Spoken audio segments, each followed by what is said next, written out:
Hey everybody, my name is Hasani Pettiford, infidelity recovery specialist, co-founder of Couples Academy. I'm sitting here in my living room, actually my dining room. Just got out of another session with a couple. And yeah, in this particular situation, the the wife was unfaithful. And one of the things that the husband is struggling with is should he stay?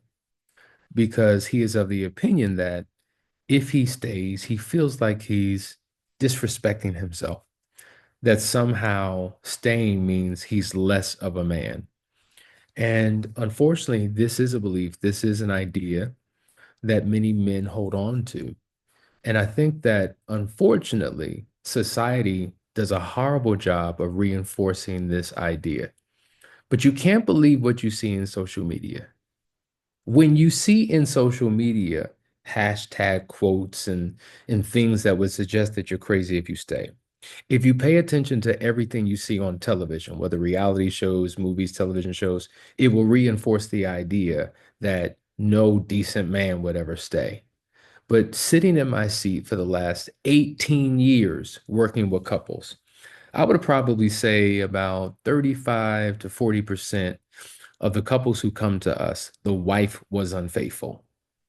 And men are fighting for their relationships for the same reasons that wives are fighting for their relationships when the husband's unfaithful, because they have all these years together, they have these children, they've accumulated all of these assets, they have businesses, they have finances, they have a community they belong to, a church, friends. To detach oneself from this becomes extremely difficult and hard. But with all those reasons, the number one reason why they fight for it is because they love their spouse.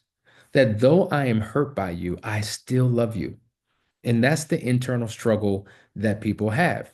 Because in one expression, I love you, but then the other one, I hate you. In one moment, I want to stay, then the next moment, I want to leave.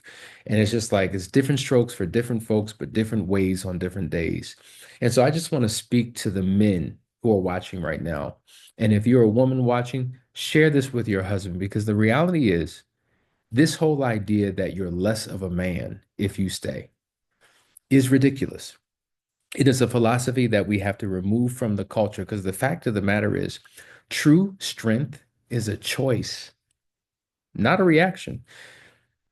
Because choosing to work through betrayals that you experience in your marriage doesn't make you weak as a man or less of a man. In fact, it takes incredible strength to stand in that pain and to confront these issues and to actively work towards resolution. It's strength that you have if you stay. Because the fact of the matter is, it's easy to leave. It's extremely easy to leave.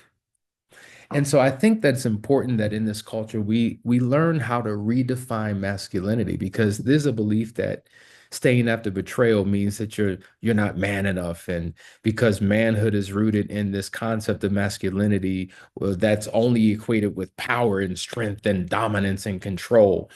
But real masculinity is about courage. It's about vulnerability. It's about the willingness to be introspective.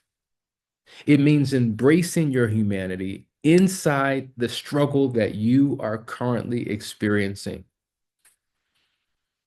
But if all we do is look at masculinity through the lenses of society, we will continue to question ourselves. And so your self-worth isn't determined by someone else's actions. Like what your spouse did is not an indication of who you are as a man. It doesn't mean that you're less of a man because your woman cheated on you. What your spouse did typically has nothing to do with you. Now, hear me in context because obviously there are contributing factors as to why people do what they do. There are personal factors, the things that a person is internally struggling with, and in their moment of weakness and vulnerability, they made a decision that compromised the integrity of their relationship. Of course, there are relational factors. As a couple, maybe we weren't in sync, we weren't doing well, and not knowing how to deal with that pressure, right? I then felt compelled to or stumbled into a situation that really put our marriage at risk because of this betrayal. And then there's societal factors. But the fact of the matter is, it is not an indictment on who you are or who you are not. So once again, your self-worth is not determined by someone else's actions. And so if we equate or evaluate ourselves through the treatment that we receive from others, you're easily giving away your power because you will always have people just in life who don't treat you well, in life who you may be disrespected by, in life who you may be in conflict with, but it is not an indication of who you are not. Sometimes the issue that exists within that person, and that's something for them to work out. So you are not less than a man, and your worth is not determined by somebody else's actions. The next point that I think is critically important, and we were talking about this in this session, growth is found in healing, not hiding, because it's easy to run. It's easy to tap out. It's easy to say uncle. It's easy to say, I'm not doing this anymore. But your growth is by confronting the situation, not by running from it. When I think about the eagle, when a storm comes, while all of the other animals run for cover, the eagle embraces the storm. And embracing the storm, the eagle elevates above it and is able to soar. They don't hide, they don't run because running doesn't solve the problem. Because guess what? If you run out of that relationship just to run into another one, you take your brokenness, your hurt, your pain, your trust issues, all of that stuff that you experienced in that previous relationship, and now you wind up holding your future partner hostage to past situations that they had nothing to do with. I remember having a friend tell me something so powerful. He gave such an excellent analogy.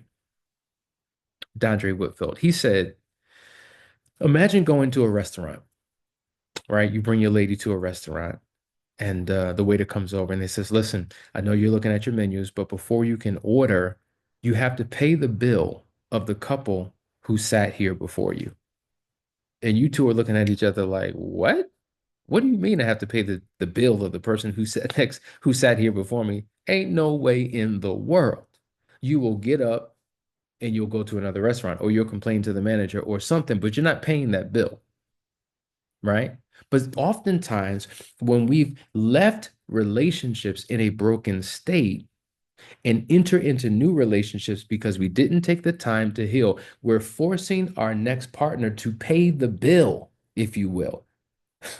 For what we experienced and endured in the previous relationship because we didn't take time to heal, to grow, and to develop. And running is no guarantee that you will be healed and whole. Leaving, divorcing is no guarantee that you will get better.